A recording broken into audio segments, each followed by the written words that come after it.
The file browser that comes with Photoshop is called Bridge, and Bridge has gotten some changes in CS5 as well. One of the biggest ones is actually called Mini Bridge. All right, and what it lets you do is because Bridge is a separate program. All right, so here's Photoshop, right? If I come over here to File, I can go to Browse and Bridge, and that opens it up the basically the file browser, which is what we call Bridge. Okay, and you can navigate around and do all kinds of different things in Bridge. So Bridge is not new, although there are a couple new features with it. What they have done is put what they call Mini Bridge inside of Photoshop. It's that little MB icon, and what it does is it brings some of the features and functionality of Bridge directly into Photoshop. It's almost kind of interesting to see the evolution because we started off with what was called the file browser inside of Photoshop. Okay, it was actually a part of Photoshop, and then it was changed to be called Bridge, and it actually went to its own application, and now we're kind of coming into this this area where we've got both of them. Okay. Well, as you go through here, it's all pretty straightforward. It's letting you browse through a folder, and you can see you've got this whole navigation area up here. It's letting you browse through certain folders. You've got favorites over here, and you can kind of just come through there and click on it. If you wanted to go to certain folders on your computer, you just click on your computer icon there, and it'll let you actually navigate through all the folders on your computer, although I personally use the favorites more. Okay, so that's how you can kind of get to the stuff. Once you click on a folder down here under content, that's where you're going to see all the different images that are inside of that folder. You've got a little kind of a thumbnail slider down here, which makes things larger or makes them smaller, depending on which way you drag. Okay, you've even got, when you click over to the right of that, you've got different modes that you can set your images to view in. So if I wanted to go into slideshow mode, if I click on a photo here and I go into, let's say, slideshow mode, it brings me into this slideshow or review mode, depending on which icon you click. I think I clicked on, yeah, so there's review, and then there's slideshow, which takes you into just a one image on the page type of a view. All right, the next icon over is the format in which you want to see these things. Okay, do you want to see them as thumbnails? Do you want to see it as a film strip, as details, as a list? Here's kind of a neat way to think about incorporating Mini Bridge, because as you're working, this Mini Bridge is going to start to come over your photos. If I had a photo open right now, in fact, one of the things that you can do from here is open photo. So if I just double click on a photo, it opens it right up. I don't have to exit out of here. I don't have to go find it over here in Bridge and double click on it just to get back into Photoshop. You can just double click right from here and open it. Okay. But one of the cool things that you can think of using Mini Bridge, because I don't want it protruding out into my photos all the time, is to pull it off of where it's docked and to put it right down here, right at the bottom. And of course, let's get rid of that. And we don't want it to be so big, so we just bring it down in size. And now what we're doing is it's kind of this little mini film strip view down here. All right, when you click on that, you'll see we're viewing it as a film strip instead. So now we can get a view of what's in these folders and be able to look at the different photos that we're working with, but we can also still keep our photo front and center on the screen. We don't have to have a panel that's kind of intruding over it. So that's one way to consider it, or of course you can just come back and just dock it right back up to where it used to be. All right, so let's go through a couple other things here. If you click on that, you'll see just some recent folders that you've been inside. And a lot of this functionality is the same in Mini Bridge as it is over in Bridge. Okay, so some of these things are really not new. Okay, the little history icon over here, that's not new. That's been there for a while. It's new to Mini Bridge. You can go home, of course. You can click on the Bridge icon, which takes you directly to Adobe Bridge, which is what we keep bouncing back and forth with here. All right. And then if you click on this icon, you'll see that you can show and hide, like the navigation, they call it the navigation pod.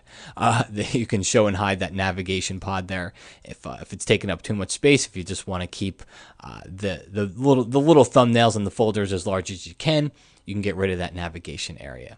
And then, of course, as you click on this, the little search icon, it'll let you search your computer or use Bridge's advanced search. Okay, and the last thing that you want to take a look at are the little icons down here. So these are basically filtering icons. So you can filter, you can show rejected and hidden and all your folders or whatnot. When you click on the next one, you can show 1 stars, 2 stars, labeled, all those different things. The next one over from that is going to let you sort by file name, date created, size, all the different stuff there. And then finally, the last one over here, it's probably one of the most useful parts of Mini Bridge, I think, personally, which is it lets you jump to certain Photoshop functions right from within Mini Bridge.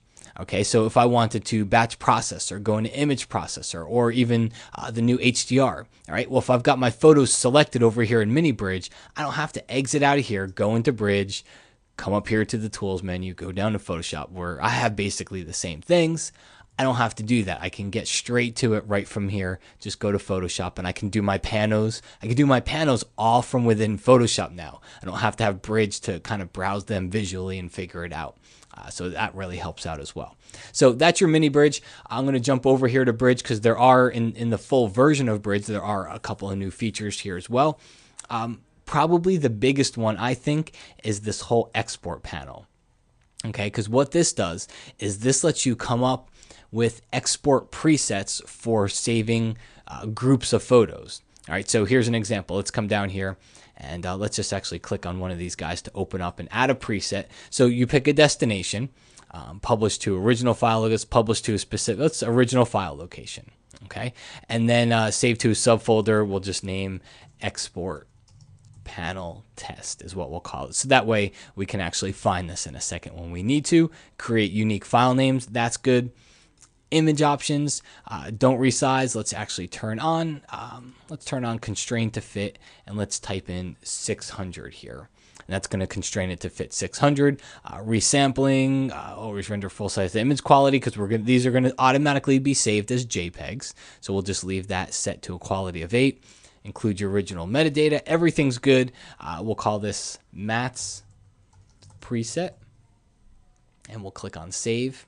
All right, so that saves the preset over here in the list. All right, and it's important to remember that the preset is just a preset at this point. In order to use it, what you do is just take a photo, click on it, and drag over it, and you'll see I can just click on the little arrow here. It starts it. It shows you that it's running. We'll clear the list and close that. And now if you look over, remember I told it to save it into the original folder. So export panel test is now here in a folder. And if I look inside of there, there's a photo.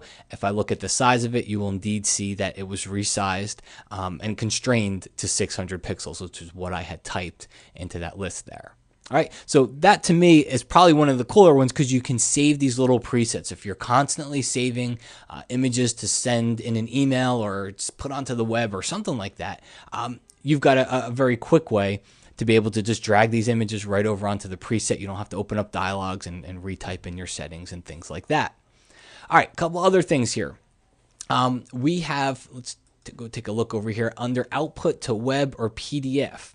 All right, that's not new inside of Bridge. But what is new is as you scroll down on the list here, you're going to see you have the ability to add a watermark to your images. So if I were going to save these images to a web gallery, which is the option to the right here, or a PDF, which is the option on the left, I can now insert a watermark onto the image themselves. Okay, so if we come over here into Photoshop, let's go ahead and create a brand new file, and I'll take my copyright shape tool here. It's right over here. We'll go to the custom shapes, and then you'll see right up here in the list, you've got that little copyright tool. Well, one of the things I can do is double click the layer, and let's hide Mini Bridge for a second here. Double click the layer. This is going to open up the layer style dialog box. I want to add a bevel and emboss. I'm going to go to blending options, and I'm going to take my fill all the way down to 0. So what I essentially have here is a bevel and emboss with no color to it. And if I delete the background layer, I've now got this kind of clear watermark look to my image. So we're going to save this, and let's save it onto our desktop. I've already got one. We'll call it watermark.psd. Save it. I'll hit replace.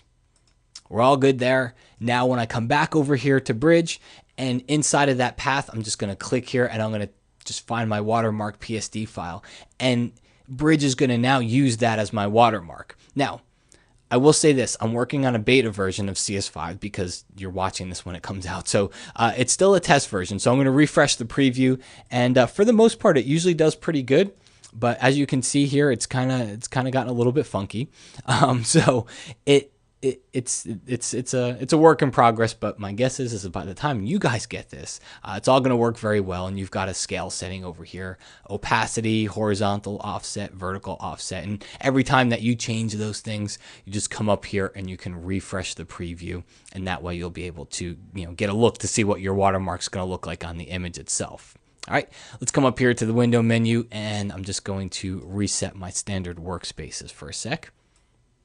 All right, and the last thing here, which is actually kind of cool if you use the feature a lot, all right, and it's under batch renaming. When you come up to the top menu here, you're going to see that batch rename is there, and batch rename has actually been around for quite a while, all right, but when you open it up, you're going to see a couple different things up here, and one of them is presets, which we didn't have, but you'll see, you've got last used, and then you've got default. Well, there's one called string substitution. And what's cool about this is it'll actually let you find certain strings. And when they say string, that's just a techie way of saying text. To find a certain group or lettering, an order of text, and replace it with something else. So for example, the name of the image I have selected here is Camera Raw. And I think it's, what the heck did I call that? Camera Raw something or other with parentheses. So let's say I tell it to find raw and replace it with matte. How's that for you? All right. So it's going to look inside of the actual name of this file, and it's going to leave everything else the same except where it sees the word raw or the letters raw, and it's going to replace that with matte. All right. So let's go ahead and hit rename, and you'll see in just a second there, camera matte. So just if you're renaming your files, it's one of those features that people who wanted to do this are now rejoicing over the fact that they have this. If it's not something you ever needed to do, to go through all your file names and just change a certain area, then probably not that big of a deal. But if you ever do need it, it's going to be a huge lifesaver for you, because you don't have to manually go in there and rename all those images. Okay, so there you have a couple of new improvements with Bridge, as well as the brand new mini bridge that they've added into Photoshop.